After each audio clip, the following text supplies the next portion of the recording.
0.5 into 0.05 0.005 into 50 into 500 ഇതിൻ്റെ വിലയാണ് ചോദിച്ചേക്കുന്നത്. അപ്പോൾ ഈ 5 5 into 5 25 25 into 25 625 3125 കിട്ടും. ഇവിടെ 50 into 500 ഇവിടെ 1 0 2 0 3 0 കൂടെ ഇടുക. ഇനി ഇവിടെ പോയിന്റ് കഴിഞ്ഞ് മൊത്തത്തിൽ എത്ര ഉണ്ടെന്ന് നോക്കുക. ഒരു സ്ഥാനം, 2 സ്ഥാനം, 2 1 3 സ്ഥാനം, 3 3 6 സ്ഥാനം.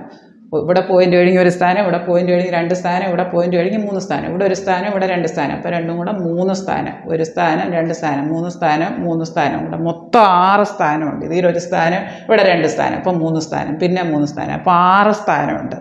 അപ്പോൾ ഇവിടുന്ന് പോയിന്റ് കഴിഞ്ഞ് 6 സ്ഥാനം നമ്മുടെ ഉത്തരത്തിലും പറഞ്ഞു. ഈ 5 5 into 5 25 into 25 625 5 കൂടെ ഗുണിച്ചാൽ 3125. ഇവിടെ ഒരു 0, ഇവിടെ 2 0, ഒരു 3 0 കൂടെ ഇട്ട് കൊടുക്കുക. അതായത് ഇവിടെ പോയിന്റ് കഴിഞ്ഞ് 6 സ്ഥാനം വേണം. 1 2 3 4 5 6.